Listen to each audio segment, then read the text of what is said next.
সম্প্রতি হৃদরোগে আক্রান্ত হয়ে হাসপাতালে ভর্তি হন বাংলাদেশ জামাতে ইসলামীর আমির ডক্টর শফিকুর রহমান। তার অসুস্থতার খবরে দলমত নির্বিশেষে সাধারণ মানুষের মাঝেও দেখা গেছে এক ধরনের মানবিক সাড়া। রাজনীতির মাঠে মতভেদ থাকলেও একজন সিনিয়র নাগরিক ও ধর্মভিত্তিক রাজনীতির শীর্ষ নেতার চিকিৎসা ও সুস্থতা নিয়ে সাধারণ মানুষও শুভকামনা প্রকাশ করেছেন। 19 জুলাই 2025 ঢাকার সোহরাওয়ার্দী উদ্যানের অনুষ্ঠানে বক্তৃতা করার সময় হঠাৎ অসুস্থ হয়ে পড়েন ডক্টর শফিকুর রহমান। বক্তৃতা রাখার সময় দুইবার পড়ে যান। এরপর বসে তিনি বক্তৃতা শেষ করেন। এরপরে তৎক্ষণাৎ তাকে রাজধানীর একটি বেসরকারি হাসপাতালে ভর্তি করা হয়। এর কিছুদিন পর শারীরিক পরীক্ষা নিরীক্ষায় ধরা পড়ে হৃদযন্ত্রের তীব্র ব্লকেজ। চিকিৎসকদের মতে দ্রুত বাইপাস সার্জারি প্রয়োজন ছিল তার সুস্থতার জন্য। 2 আগস্ট 2025 দেশের অভিজ্ঞ সার্জনদের তত্ত্বাবধানে তার করোনারি বাইপাস সার্জারি সফলভাবে সম্পন্ন হয়। ডাক্তারদের ভাষ্যমতে কোনো জটিলতা ছাড়াই অস্ত্রোপচার শেষ হয়েছে এবং তার শারীরিক অবস্থা এখন স্থিতিশীল। তিনি এখন আইসিইউতে পর্যবেক্ষণে আছেন। ডক্টর শফিকুর রহমানের সুস্থতা কামনায় বিভিন্ন রাজনৈতিক দলের নেতারা শুভেচ্ছা বার্তা পাঠিয়েছেন। বিএনপি মহাসচিব মির্জা ফখরুল ইসলাম আলমগীর সরাসরি হাসপাতালে তাকে দেখতে যান। এছাড়া বিভিন্ন ইসলামিক দল, পীর মাশায়েখ, ওলামায়ে কেরাম, এমনকি ছাত্র সংগঠনগুলো সামাজিক মাধ্যমে দোয়া কামনার বার্তা প্রকাশ করে।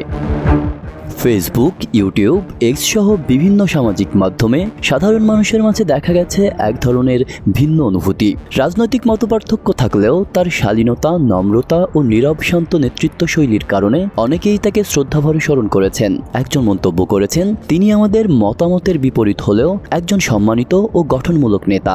আমরা তার সুস্থতা কামনা করি।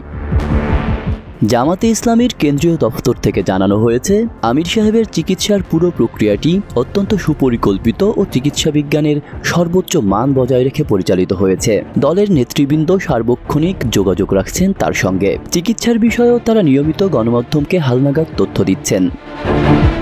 ডক্টর শফিকুর রহমানের জন্য সাধারণ ধর্মপ্রাণ মানুষ তার সুস্থতা কামনায় অনেকেই মসজিদ মাদ্রাসায় দোয়ার আয়োজন করেছেন, যা প্রকাশ করে তার প্রতি মানুষের এক ধরনের শ্রদ্ধা ও ভালোবাসা। রাজনীতি মতের ভিন্নতা তৈরি করতে পারে, কিন্তু মানবতা রাজনৈতিক অঙ্গন একত্র করে। ডক্টর শফিকুর রহমানের প্রতি সাধারণ মানুষের এমন মানবিক প্রতিক্রিয়া আমাদের শেখায় সংস্কৃতি ও রাজনীতির ঊর্ধ্বে একজন মানুষ কিভাবে সকলের পাশে দাঁড়ানোই প্রকৃত মানবিকতা। সবাই আশা করেন তিনি দ্রুত সুস্থ হয়ে ফিরে আসবেন এবং শান্তিপূর্ণ রাজনৈতিক চর্চায় ইতিবাচক ভূমিকা পালন করবেন। আব্দুল্লাহ রাফসান জনি, মনোযোগ প্রকাশ।